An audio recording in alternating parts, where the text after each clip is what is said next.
मित्रांनो, मी आज बनवतोय एकदम मस्त टेस्टी असा आणि एकदम चटपटीत असा लेमन राईसची रेसिपी।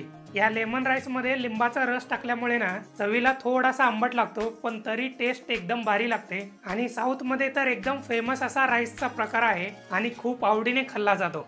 तर हाच लेमन राईस आपल्या घरच्या घरी कसा बनवायचा हेच आपल्या आजच्या व्हिडिओ मध्ये बघून घेऊयात। चला तर मग बोलण्यामध्ये जास्तीचा वेळ न घालवता फटाफट रेसिपीला स्टार्ट करूया। हो, पण त्याच्या आधी चॅनलला सबस्क्राइब करा, लाईक करा आणि कमेंट करायला विसरू नका। तर मित्रांनो, सगळ्यात आधी आपल्याला कुकरमध्ये भात शिजवून घ्यायचा आहे। त्यासाठी 1 वाटी तांदूळ मी कुकरमध्ये टाकून घेतलेले आहे आणि त्याचबरोबर 1.5 वाटी पाणी यामध्ये मी टाकून घेतोय। आणि त्याचबरोबर मित्रांनो, लेमन राईससाठी ना जिरा राईस वापरला जातो, म्हणजे वाडा कोलम वगैरे राईस वापरला जातो। आता यामध्ये चवीपुरतं मीठ टाकून घेतलेलं आहे आणि त्यानंतर झाकण बंद करून घ्यायचं आहे। आता हे मीडियम गॅसवरती ना 3 ते 4 शिट्ट्या होईपर्यंत भात आपल्याला चांगलं शिजवून घ्यायचं आहे। कुकरमधला भात एकदम चांगल्या प्रकारे शिजून रेडी झालेले आहे। आता एका कढईमध्ये मी 2 चमचे तेल टाकून घेतो आणि तेलाला पण चांगल्या प्रकारे गरम करून घेतो। एकदा का तेल चांगल्या प्रकारे गरम झालं ना, आता त्यामध्ये थोडीशी मोहरी टाकून घ्यायची आणि त्याचबरोबर थोडासा जिरा, थोडीशी कढीपत्त्याची पानं, 1 चमचा हरभऱ्याची डाळ, 1 चमचा उडदाची डाळ, अगदी थोडीशी मेथीची दाणे, 2 हिरवी मिरच्या मधोमध कट करून घेतलेले।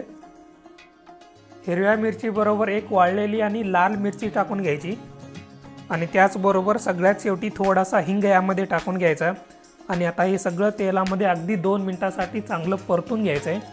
म्हणजे तेलामध्ये टाकलेले जे मसाले आहेत ना, त्याचा खमंग असा वास सुटला पाहिजे, तोपर्यंत चांगलं परतून घ्यायचं आहे।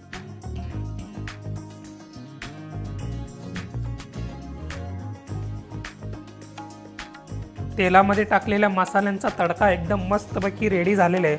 आता आपल्याला यामध्ये जिरा राईस शिजवून जो आपण घेतला होता ना कुकरमध्ये, तो यामध्ये टाकून घ्यायचा आणि त्याचबरोबर मित्रांनो, लेमन राईस असल्यामुळे लेमन तर पाहिजेच, त्यामुळे अर्धा लिंबाचा रस यावरती पिळून घ्यायचा आहे।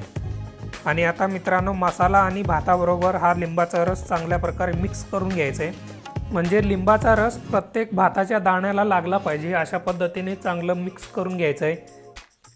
एकदा का भात चांगल्या प्रकारे मिक्स करून झाला ना, आता यामध्ये थोडीशी हळद टाकून घ्यायची आहे,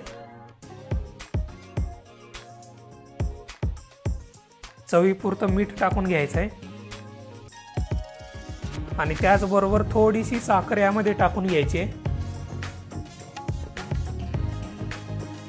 आणि मित्रांनो, आता सगळ्यात शेवटी बारीक कट केलेली कोथिंबीर यावरती टाकून घ्यायची। कोथिंबीर टाकून झाल्यानंतर चांगल्या प्रकारे मिक्स करून घ्यायचं आहे। म्हणजे आपण मगाशी यामध्ये जे हळद पावडर टाकली ना, ती हळद सगळीकडे लागली पाहिजे, प्रत्येक भाताच्या दाण्याला लागली पाहिजे, म्हणजे भात कुठंही व्हाईट राहिला नाही पाहिजे।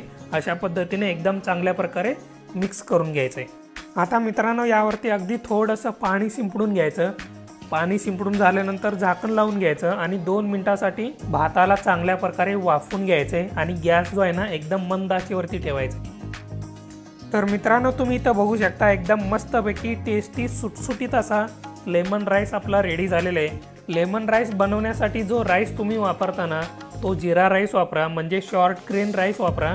जिरा राईस पासून जो भात बनतो ना, तो एकदम टेस्टी बनतो आणि एकदम मोकळा मोकळा पण बनतो। आता हा जो लेमन राईस बनवण्यासाठी मी जो राईस वापरला ना, तो वाडा कोलम राईस वापरलेला आहे। तुम्ही पण हा राईस वापरू शकता।